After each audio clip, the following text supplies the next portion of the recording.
예, 안녕하십니까. 여러분들의 백만장자입니다. 사랑합니다, 여러분. 여러분, 이제 11월 달도 며칠 안 남았죠. 이제 12월 달로 다음 주면 이제 12월 달로 이제 들어서게 되는데, 금요일 날 12월 달이 되는데, 12월 달 되면 이제 올해도 다 끝나갑니다.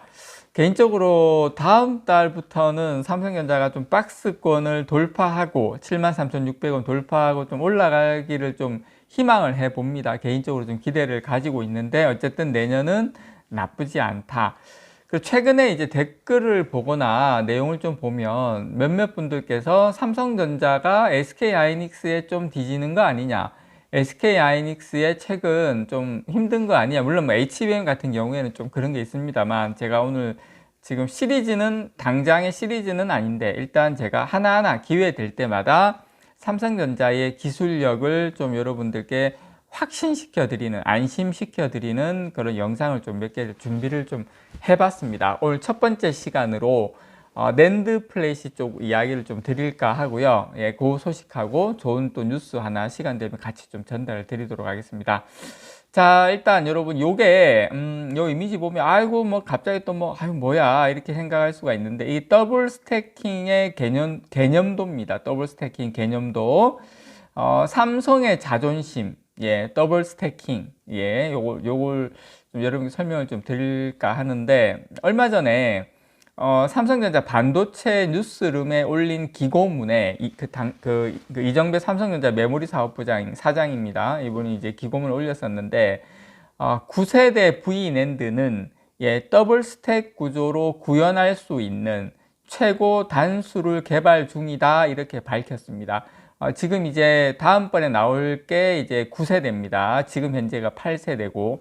그래서 이제 낸드는 여러분, 디램하고 달리 전원이 없는 상태에서도 데이터가 저장되는 메모리를 말합니다. 자, 낸드의 적층수가 높을수록 같은 면적의 이 고용량을 구현할 수 있어서 기술력의 척도가 됩니다. 낸드 적층수가 예를 들어서 뭐 200단이니 뭐 300단이니 뭐 1000단이니 뭐, 근데 지금 뭐 1000단은 아닙니다. 지금 이제 300단대에서 경쟁이 붙어 있는 상태예요. 현재는 이제 230단 내외가 이제 지금은 이제 상당히 이제 주력으로 가고 있는 8세대 삼성전자로 치면 주력 단수가 거기입니다.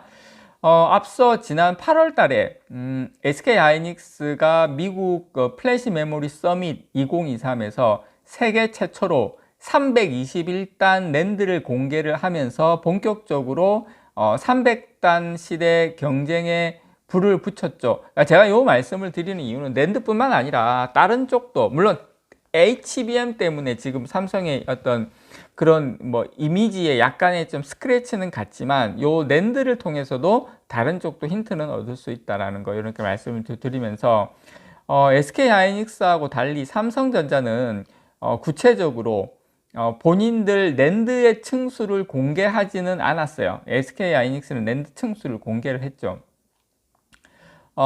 대신 이제 세대라는 용어를 통해서 전작과 차별화를 두고 있습니다. 삼성은. 삼성이 발표한 8세대 236단 정도로 우리가 알려져 있는데, 이번에 삼성에서 내놓은 9세대 제품은 280단에서 한 290단대로 알려져 있습니다. 이거 정확한 수치는 아직 공개되지는 않았어요. 280단에서 290단이다. 그럼 이제 321단으로 더 높은 SK하이닉스가 삼성전자보다 더 경쟁력이 강한 거 아닌가? 단순하게 단수로만 생각을 하면 우리가 이제 그렇게 생각을 할 수가 있어요. 이런 의문이 들 수도 있죠. 아마 이런 소식을 또 어디서 들으셨던 분들은 좀 걱정을 하실 수도 있을 겁니다.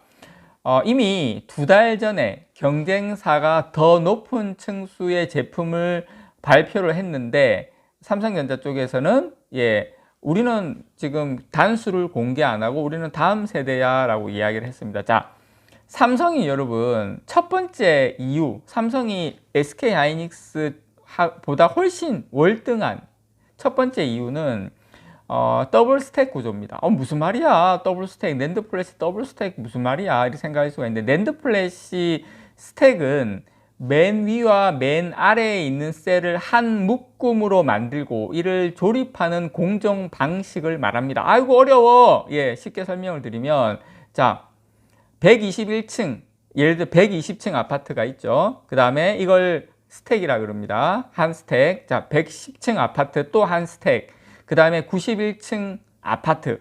이거 세 개의 묶음, 이 한 묶음을 스택이라 그래요. 그래서 SK 하이닉스는 이거를 트리플 스택, 예, 세 개의 칩을 만든 다음에 세 개로 있는, 그러니까 120단, 110단, 91단, 이게 세 개를 묶어서 321단, 이걸 트리플 스택 방식이라고 합니다. 자, 이제 SK 하이닉스는 이렇게 321단을 3개의 스택으로, 3개의 묶음으로 층을 나누어서 3개를 묶었어요. 그렇게 해서 이제 그 트리플 스택 방식을 적용을 해서 이게 321단을 만들었어요. 자, 그런데 삼성전자는 거의 비슷한 층수이긴 하지만, 비슷한 단수이긴 하지만 삼성전자는 더블 스택을 적용을 했습니다. 더블 스택을 적용한다고 강조를 했어요. 다음 9세대 제품에서 두 덩어리로. SK 하이닉스는 300단 조금 넘었는데 세 덩어리로 가는데 삼성전자는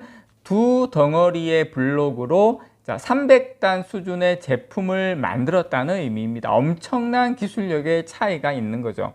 그리고 여러분 상식적으로 생각해서 3개의 덩어리를 붙이는 거하고 2개의 덩어리를 붙이는 거하고 단가 측면이나 그 다음에 수율 측면에서도 훨씬 유리할 수밖에 없습니다. 그게 삼성전자가 가진 기술력이죠.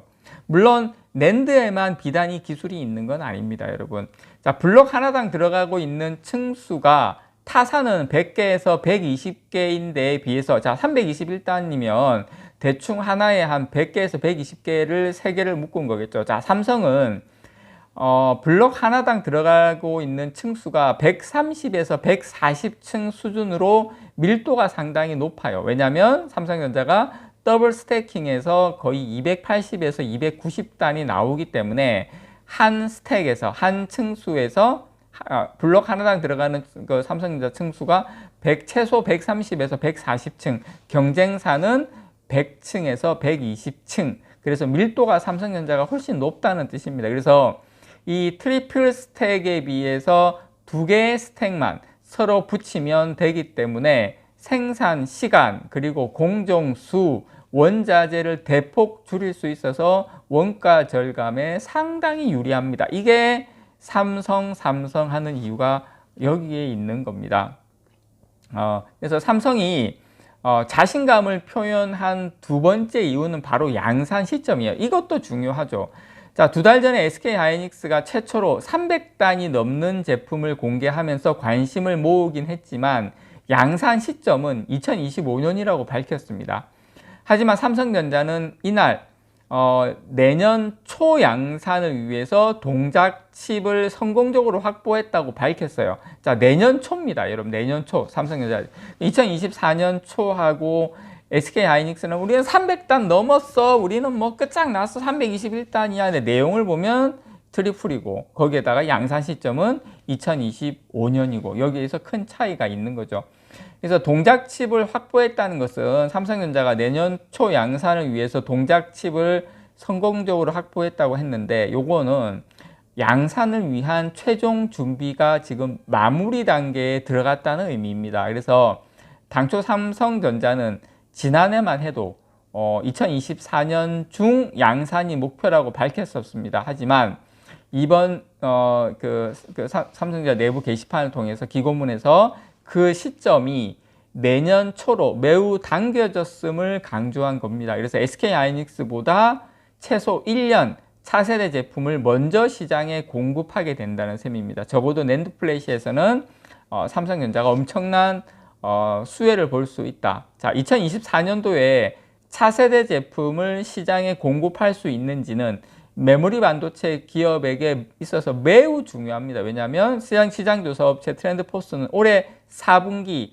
낸드 계약 가격이 약 8에서 13% 상승할 것으로 예상한다고 밝혔었는데 이는 3분기 5에서 10% 하락 예상과 정반대의 가격 움직임입니다. 그래서 공급자들이 더 이상 가격 하락 경쟁을 하지 않고 수익성 개선에 나서기 시작했다는 의미가 되는 거죠. 그래서 이를 기점으로 내년도엔 본격적으로 낸드 시장이 다시 정상화 될 것으로 보이는데, 삼성전자가 이렇게 선점해서 간다면 삼성전자가 상당히 유리한 낸드 쪽에 다시 고지를 확보하게 되지 않을까 생각을 합니다. 그래서 제가 오늘 낸드 쪽 말씀을 드렸지만, 사실 이 부분과 유사한 기술력의 차이는 다른 공정에서도 가지고 있다. 다만 우리가 HBM에서 좀 늦게 간 건, 그쪽은 우리가 좀 관심을, 수익성이 저렇게 좋지는 않을 거야. 물론 그것도 어떻게 보면은 미래에 대한 판단 착오이긴 한데, 이제 그런 부분이 있었기 때문에 그렇지,